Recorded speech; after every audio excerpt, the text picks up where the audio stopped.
안녕하세요, 여러분. 혹시 전세 계약하실 때 말이죠. 그 계약서에 적힌 보증금 액수랑 내가 실제로 낸 돈이랑 다르면 이게 어떻게 될까 궁금해 보신 적 있으신가요? 그거 정말 중요한 문제죠. 네. 오늘 바로 그 문제, 특히 이제 HUG, 그 주택도시보증공사죠. 이 HUG의 대출 보증이 걸려 있던 아주 중요한 대법원 판결 2023-4244871을 좀 자세히 들여다볼까 합니다. 네, 맞습니다. 이게 HUG가 이제 세입자분들 보증금 못 돌려받을 때 보증 서주는 그런 공공기관인데 이번 판결이 사실 금융관행에 던지는 메시지가 상당히 커요. 그렇죠. 이게 단순히 서류상 숫자가 좀 다르다. 뭐 이 정도 문제가 아닌 것 같더라고요. 네, 그 이상이죠. 금융 시스템의 어떤 신뢰, 또 공적 보증 제도의 근간 이런 걸 건드리는 질문을 던진 셈입니다.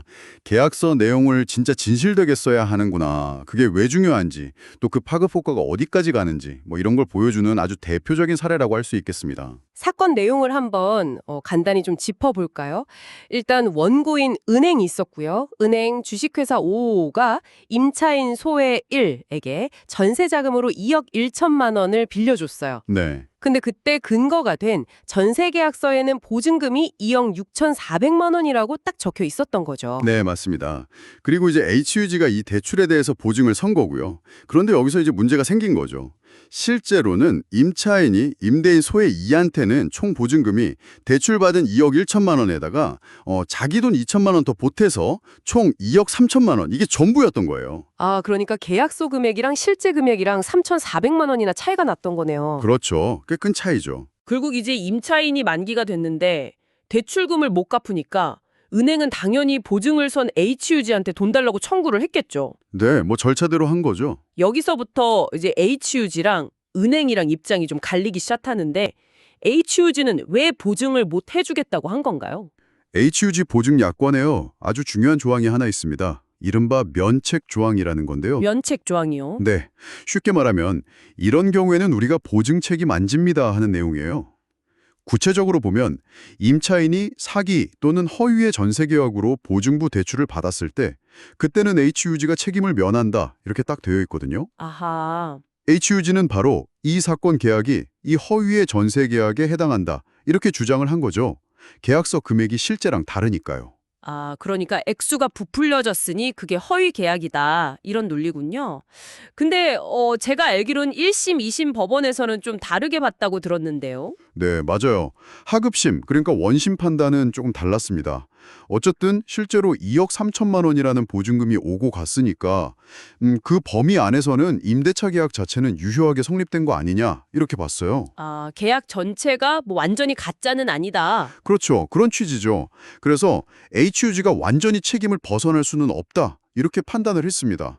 물론 뭐 일부 이행 거절 항변 이런 건 받아들여지긴 했지만요. 그런데 이게 대법원에서 뒤집혔다는 거잖아요. 왜 그랬을까요? 여기서부터가 진짜 좀 흥미로운데요. 대법원은 우선 그 약관을 해석하는 방식, 이걸 먼저 명확하게 했습니다. 약관에 쓰인 문구를 볼 때 그걸 만든 사람의 숨은 의도보다는 그냥 보통의 평범한 고객이 그걸 읽었을 때 이해할 수 있는 수준에서 객관적으로 봐야 한다. 이런 원칙을 강조했죠. 네네. 단순히 글자 하나하나에 매달릴 게 아니라 그 약관이 왜 만들어졌는지 그 배경이나 전체적인 맥락 속에서 그 의미를 파악해야 한다. 이렇게 본 겁니다. 그렇다면 그 문제의 허위의 전세 계약이라는 문구를 대법원은 어떻게 해석을 한 걸까요?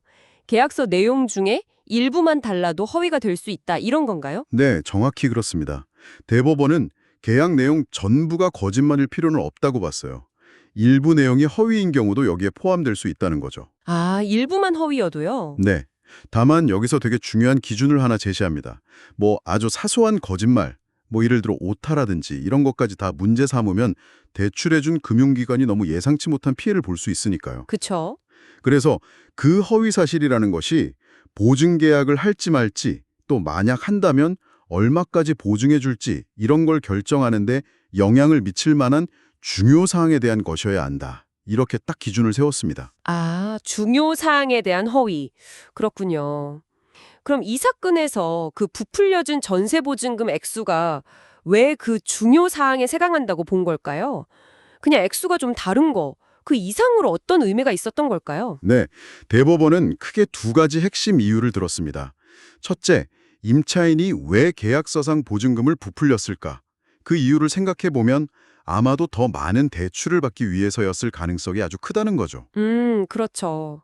대출 한도가 보증금에 연동되니까. 맞습니다. 이건 HUG가 보증 심사를 하고 결정을 내리는데 직접적인 영향을 미치는 행위라는 겁니다. 둘째, 만약에 이제 보증 사고가 터지면 HUG는 임차인을 대신해서 은행에 돈을 먼저 갚아주잖아요. 네. 그리고 나중에 임대인한테 그 돈을 돌려달라고 청구를 하게 되는데 이걸 이제 어려운 말로 구상권 행사라고 합니다. 근데 애초에 계약서에 적힌 보증금 액수 자체가 부풀려져 있었다면 HUG가 나중에 임대인에게서 제대로 돈을 돌려받기가 어려워지겠죠. 아, 그렇죠. 실제 받은 돈보다 더 많이 달라고 할 수는 없으니까. 네, 바로 그겁니다. 즉, 구상권을 확보하는데 직접적인 문제가 생긴다는 거죠.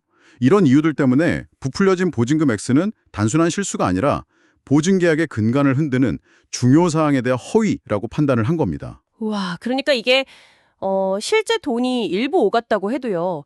대출이나 보증을 결정하는데 그리고 나중에 혹시 문제가 생겼을 때 HUG가 돈을 회수하는데 아주 중요한 정보인 보증금 총액을 속였다면 그거는 계약의 진실성을 아주 심각하게 훼손한 행위로 보고 아예 보증 책임 자체를 면제해 줄 수 있다. 이런 거네요. 야, 이거 상당히 좀 엄격한 판단인데요. 네, 맞습니다. 대법원은 그래서 결국 이 사건의 전세계약서는 약관에서 말하는 허위의 전세계약에 해당한다. 따라서 HUG는 보증 책임을 지지 않는다. 이렇게 결론을 내리고 원심 판결을 깨고 사건을 다시 돌려보냈습니다. 이 판결은 결국 그 금융거래에서 서류의 정확성이 얼마나 중요한지, 특히나 이제 세금 같은 공적 재원이 투입될 수 있는 이런 공적 보증 영역에서는 더욱더 엄격하게 봐야 한다는 점을 아주 분명하게 한 거죠. 오늘 이렇게 살펴본 판결이 단순히 그냥 법적 분쟁 하나로 끝나는 게 아니라 우리 사회의 어떤 계약 문화랄까요? 그리고 금융 시스템의 신뢰 문제 이런 거에 대해서 좀 많은 생각을 하게 만드는 것 같습니다. 뭐 이 정도는 괜찮겠지 하는 그런 안이란 생각이 사실 얼마나 큰 파장을 일으킬 수 있는지 보여주는 약간 경고등 같은 느낌도 드네요. 그렇습니다. 특히 요즘같이 전세대출 의존도가 높은 현실에서는요. 계약서 내용의 진실성, 이건 뭐 아무리 강조해도 지나치지 않습니다. 허위 정보를 바탕으로 생긴 위험까지 보증기관이 다 떠안을 수는 없다. 이런 대법원의 메시지는 아주 분명하다고 봐야죠. 약간 편법적인 대출 시도 이런 거에 대한 강력한 제동이 걸렸다. 이렇게 볼 수 있겠습니다. 자, 그럼 여기서 마지막으로 여러분께 질문 하나 던져보면서 마무리할까 하는데요. 이 판결 때문에 말이죠. 앞으로 은행이나 HUG 같은 기관들이 전세 대출을 내주거나 보증을 설 때 그 실제 보증금이 제대로 지급되었는지 확인하는 절차, 이게 훨씬 더 까다로워지지 않을까요? 그럴 가능성이 매우 높죠. 예를 들면 뭐 임대인 계좌로 직접 송금된 내역만 인정한다든지 아니면 뭐 다른 추가 서류를 요구한다든지 하는 식으로요. 이런 변화가 앞으로 전세 시장이나 또 대출 관행에는 어떤 영향을 미치게 될지 한 번쯤 상상해 보시면 이것도 꽤 흥미로운 포인트가 될 것 같습니다.